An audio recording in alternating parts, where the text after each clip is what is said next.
تم نے میشی کو فون پر غصہ کیوں بولا؟ وہ ڈائریکٹ مدعے کی بات پایا مگر عمل اس کی پاپا کو ایک پل کے لیے گڑبڑا گئی۔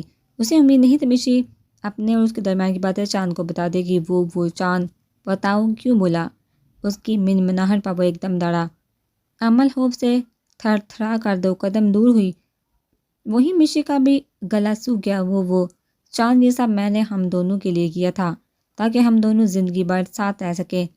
عمل کی آنکھوں میں آنسو آگے بٹ ہمارے لیے میں نے تم سے کب بولا مجھے تمہارے ساتھ رہنا ہے؟ وہ بنا اٹھا۔ ہاں چاند تم نے نہیں بولا مگر میں تو تم سے پیار کرتی ہوں نا۔ تبھی بولا اب دیکھنا وہ ہم دونوں کے درمیان سے چلی جائے گی۔ انگلیاں مروڑتے سر کو ادھر ادھر گھماتے کپ کپاتا لہجہ چاند کو وہ کوئی ذہنی بیمار لگی، جبکہ یہ سب سن کر میشی کا دماغ سن ہو گیا۔ او شٹ اپ یو فول، میں نے کب تم سے ایسا کوئی وعدہ کیا؟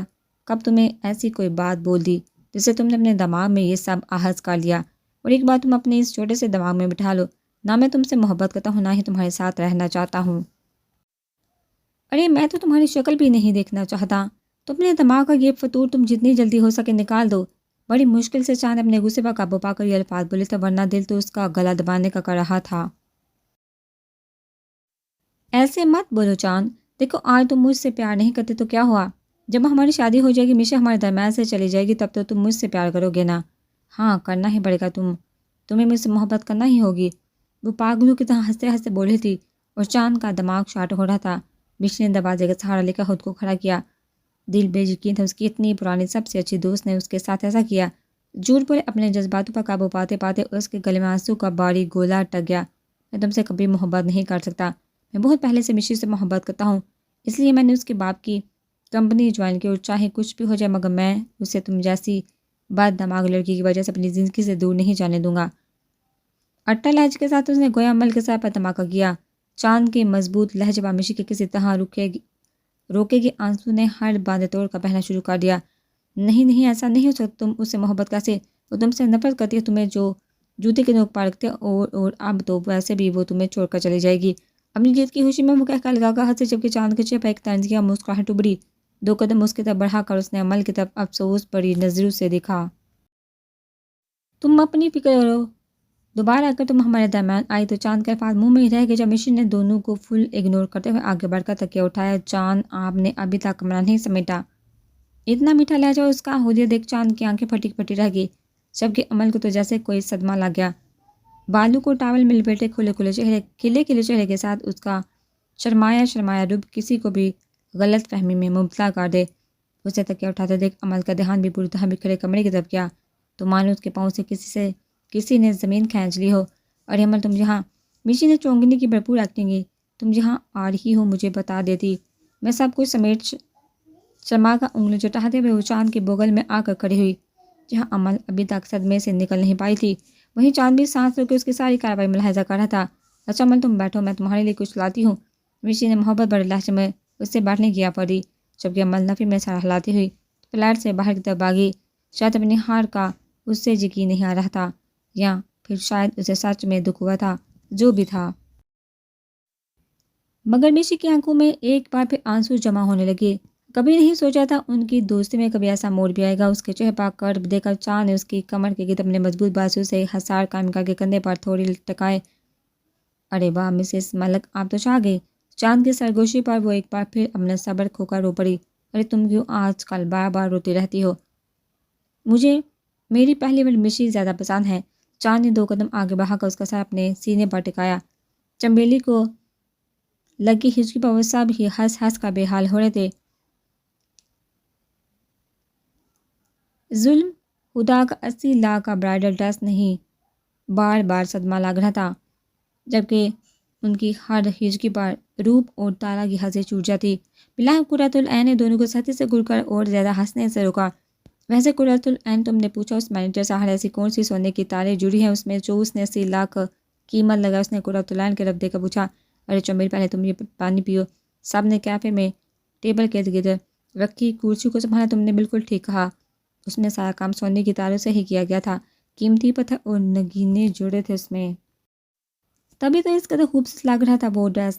قرۃ العین نے اسے ساری بات سمجھائی۔ ہاں بہت خوبصورت تھا، اور مہنگا بھی بہت خوبصورت تھا۔ سنتے ہی کانوں سے دھواں نکلنے لگا۔ ان کا کھویا کھویا انداز ایک بار پھر سب کو مسکرانے پر مجبور کر گیا۔ ماما میں بتا رہی ہوں آپ کو، جو مجھ سے شادی کرنے آئے اسے بول دیجیے کہ پہلے میرے لیے 80 لاکھ والا لہنگا لائے، پھر مجھ سے شادی کا سوچے۔ اس نے شان سے کندھے اچکا کر اپنی اعلیٰ فرمائش کا اظہار کر دیا۔ اس کے پیچھے کل مصطفیٰ کے کانوں میں جب اس کے یہ الفاظ گونجے تو لب اپنے آپ مسکرا اٹھے۔ دو بہن سن لو ان کی فرمائش۔ چنبیلی کو ایک نیا جھٹکا لگا۔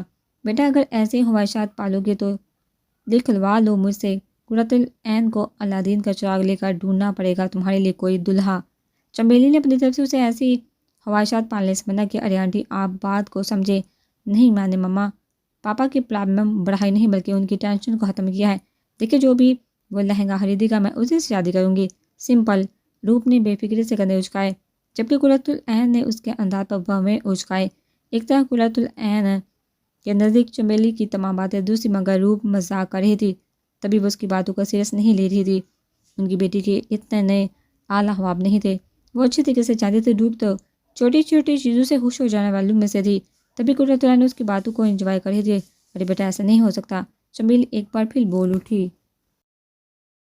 کیوں ممکن ہے آنٹی؟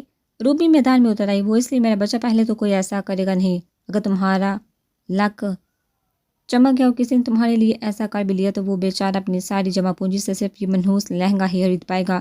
باقی کی زندگی کیا تم لوگ سوپر بسکٹ کھا کر گزارا کرو کہ؟ اپنی طرف سے چنبیلی نے اہم مدعے کی طرف توجہ دلائی۔ ارے آنٹی بس وہ لہنگا خرید لائے، میں اسے گھر داماد بنوا لوں گی۔ آفٹر آل میرے ڈیڈ کا دل بہت بڑا ہے۔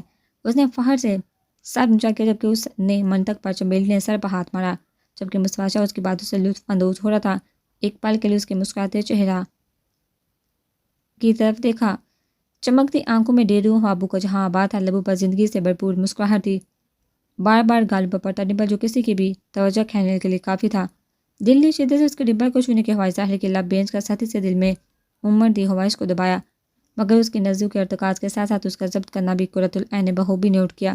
اچھا یہ کیسا رہے گا؟ پچھلے 1 گھنٹے میں وہ اسے 100 کے حساب سے سوٹ دکھا چکا تھا، مگر اس کا کوئی ہاتھا ہوا جواب نہ ملنے پر وہ ڈریس دکھانے کا بولتا۔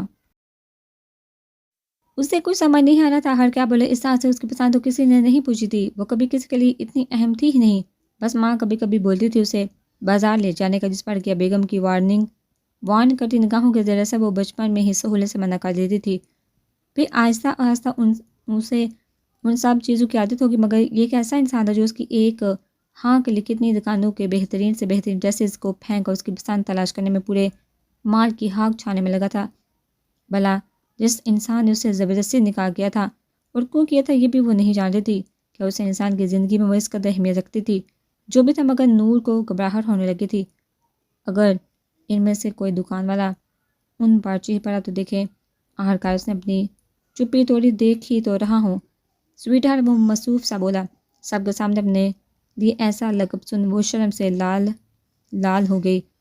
نہیں میں بول رہی تھی ہماری شادی ہے تو جو آپ میرے لیے پسند کریں گے میں وہی پہنوں گی، جو آپ میرے لیے پسند کریں گے میں وہی پہنوں گی۔ آخرکار اسے اس مصیبت سے چھٹکارا پانے کا یہی حل کا، مگر اصل کے تو جیسے لاٹری لگے ہو۔ ریلی تم میری پسند کے ڈریس زیب تن کرنا چاہتی؟ اس کی آنکھوں میں بےچینی تھی۔ نور نے اس بات میں سر ہلایا۔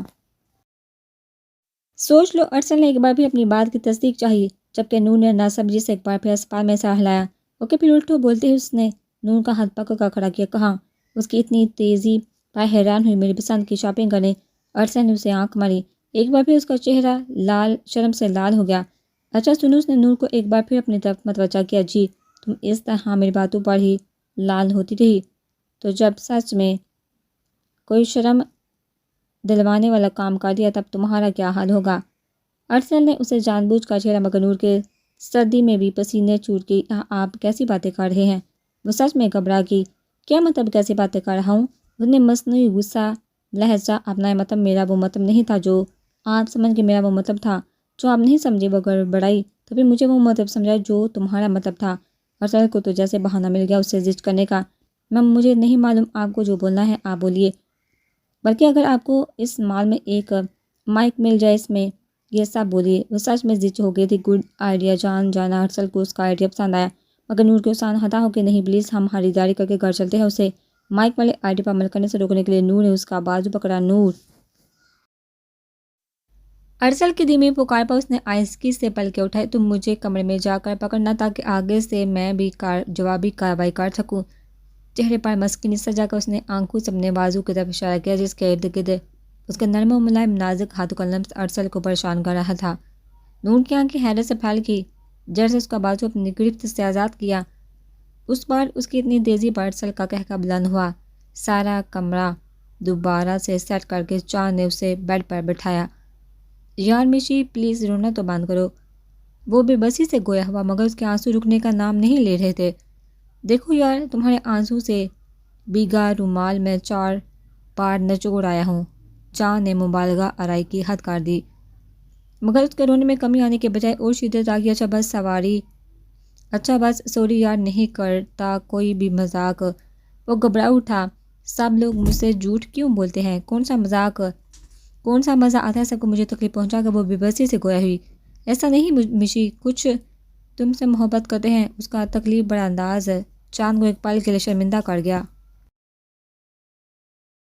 محبت؟ اس لفظ پر حیران ہوئی۔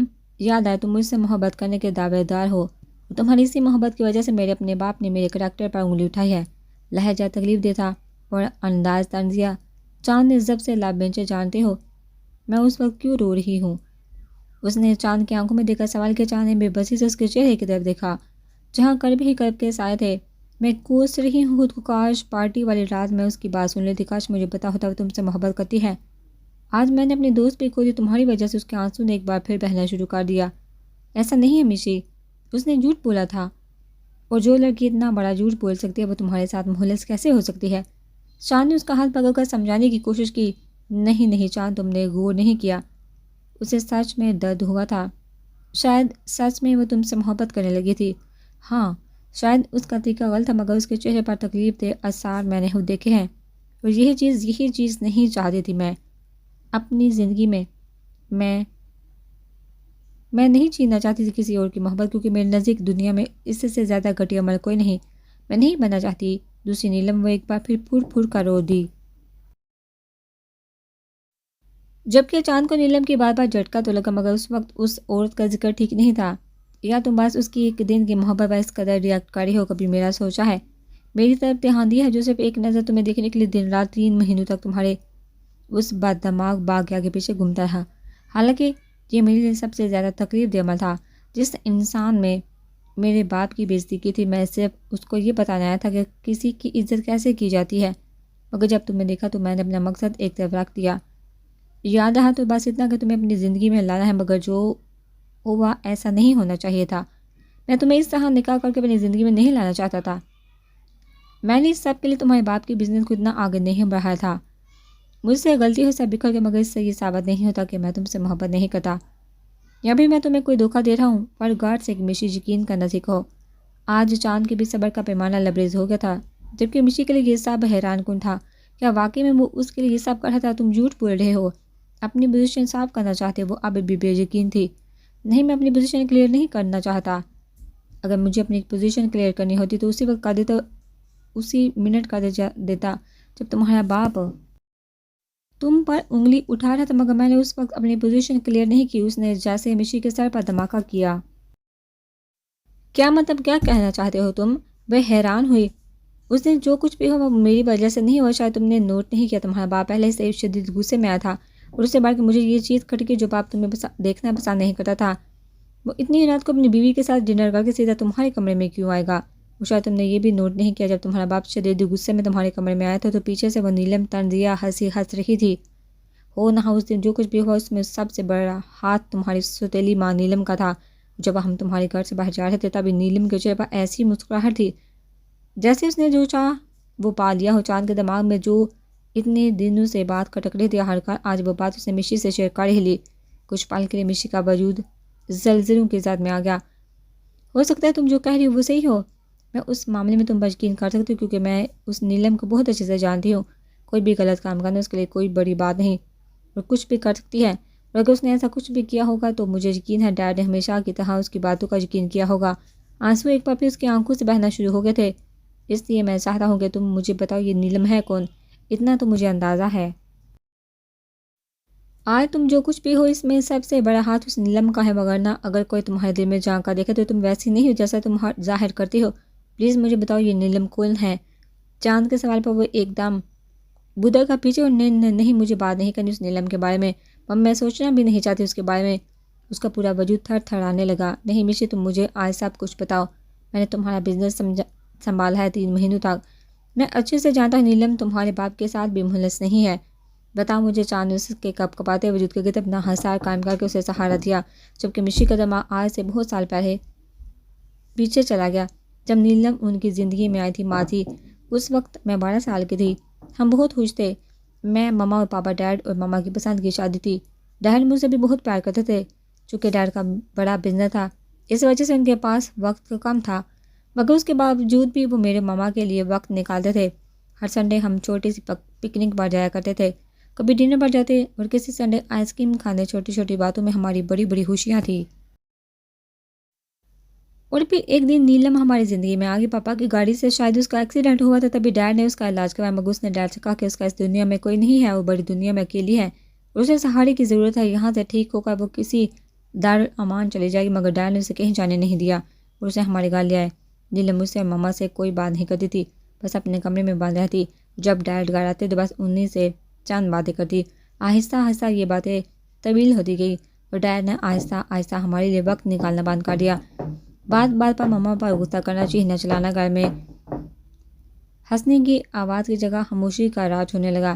جو وقت وہ ہمارے لیے نکالتے تھے اب وہ وقت نیلم کے حصے میں جانے لگا۔ ڈیڈ اگر ہنس کے بات کرتے تو صرف نیلم سے اس کے لیے شاپنگ کر لاتے، اس کی چھوٹی سے چھوٹی اور بڑی سے بڑی ضرورت کا خیال رکھتے۔ ایک دن کھیلتے کھیلتے مجھ سے گیند نیلم کے ہاتھ بجا لگی، حالانکہ میرا ایسا کوئی ارادہ نہیں تھا۔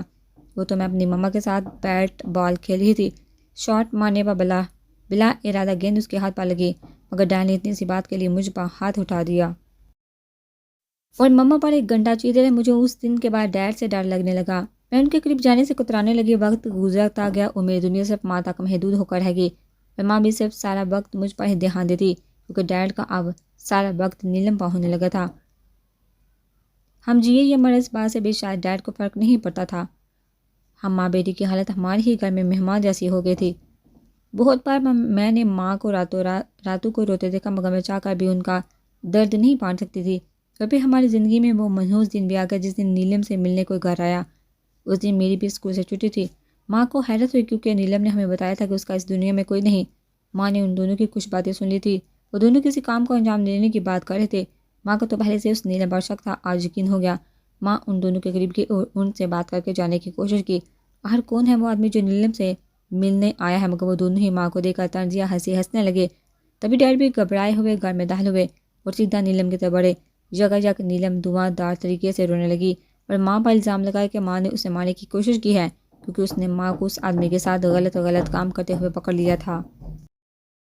روتے روتے مشی کی ہچکی باندھ گئی اور اب شاید وہ خود میں اور ہمت نہیں جٹا پا رہی تھی۔ غصہ تو چاند کو بھی بہت آ رہا تھا۔ آخر ایک باپ ایسے کیسے کر سکتا ہے، اس قدر کیسے بہک سکتا ہے؟ اس کی پیٹھ سے ہلا کر وہ اسے پرسکون کرنے میں لگا تھا۔ آگے کیا ہوا مشی؟ نہ چاہ کر بھی وہ پوچھ بیٹھا۔ اس نے کب کپاتے ہاتھوں سے چاند کی شرٹ کو مٹھی میں بھیجا، شاید خود کو سہارا دے کر آگے بتانے کی ہمت مجتمع کر رہی تھی۔ پھر اس آدمی نے بھی یہ کہا کہ اس کا اور ماں کا بہت وقت سے تعلق ہے۔ ماں نے اپنی بہت صفائی پیش کی، مگر ڈیڈ نے نہ تو ماں کی بات پر یقین کرنا تھا اور نہ کیا۔ ماں نے بہت یقین دلانے کی کوشش کی، اپنی محبت کا اور میرا واسطہ بھی دیا، مگر ڈیڈ نے ماں پر ایک قطرہ کا بھروسہ نہیں دکھایا۔ ماں کو ڈیڈ کی اس بے یقینی نے اندر تک توڑ کر رکھ دیا۔ ڈیڈ نے ماں کو بد چلن اور نہ جانے کیا کیا کہا۔ ماں نے خود کو کمرے میں بند کر لیا۔ میں نے بہت بار دروازہ کھٹکھٹایا مگر دروازہ نہیں کھلا۔ ہڑکائے بہت مشکل سے میں کھڑکی سے اندر گئی۔ ماں فرش پر اونڈے منہ پڑی تھی۔ میں بھاگ کر ڈیڈ کے پاس گئی۔ میں نے بولا، ڈیڈ ماما کو ہسپتال لے کر چلیے۔ وہ اٹھ نہیں رہی، مگر انہوں نے مجھے کمرے سے باہر نکال دیا۔ انہیں لگا میں ناٹک کر رہی ہوں۔ میں بہت روئی، بہت دروازہ بجایا، آخرکار میں ماں کے پاس چلی گئی۔ ماں نہیں اٹھ رہی تھی۔ میں نے ماں کو زور سے ہاتھ کیا اور میں انہی کے پاس ہو گئی۔ صبح کو بھی ماں نہیں اٹھی۔ جب ہمارے گھر کی نوکرانی نے انہیں بے سود پڑے دیکھا اور چیک کیا تو اس نے بولا کہ میری ماں نہیں رہی، وہ مر گئی ہے، میری ماں مر گئی ہے چاند، میری ماں مر گئی، وہ مجھے چھوڑ کر ہمیشہ ہمیشہ کے لیے چلی گئی تھی۔ مشی ہچکولے کا تھا وجود اور بکھرتی حالت اب چاند سے بھی سنبھالنا مشکل ہو گئی تھی۔ مجھے بعد میں پتہ چلا چاند میری ماں کو ہارٹ اٹیک آیا تھا، وہ بچ سکتی تھی اگر انہیں ہسپتال لے کر جایا جاتا، مگر کوئی میری ماں کو ہسپتال نہیں لے کر گیا تھا۔ ڈیڈ تو بہت پہلے ہی مجھ سے دور ہو گئے تھے، میرا ہر سہارا بھی خدا لے گیا، میں اکیلی ہو گئی۔ اس کا روتے روتے کامتا وجود آہستہ آہستہ ٹھنڈا پڑنے لگا تھا۔ کچھ ہی دیر میں وہ بے ہوش ہو کر چاند کی باہوں میں جھول گئی۔ ارے آپ سب اکیلے کیوں آ گئے؟ دونوں بہویں کہاں ہیں ہماری؟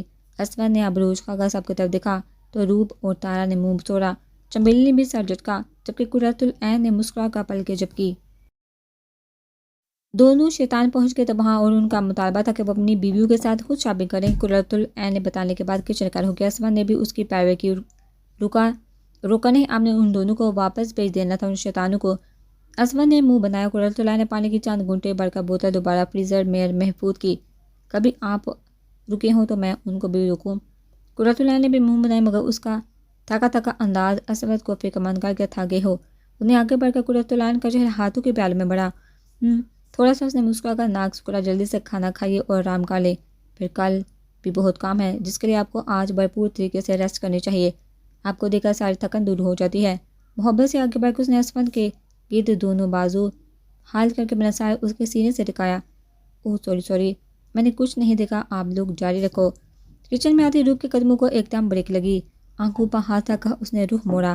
ایک تو جب سے یہ دونوں شیطان اس دنیا میں ہیں، میرے آدھے رومانٹک موڈ کا بیڑا غرق تو یہی کر دیتے ہیں۔ اسود نے سرگوشی کے ساتھ منہ بھی بنایا۔ قرۃ العین نے آنکھیں نکال کر اسے بات کا بس کر شیطان کی نانی، اب آ جاؤ اندر۔ قرۃ العین نے اپنے اور اسود کے درمیان فاصلہ قائم کر کے اسے اندر آنے کی اجازت دی۔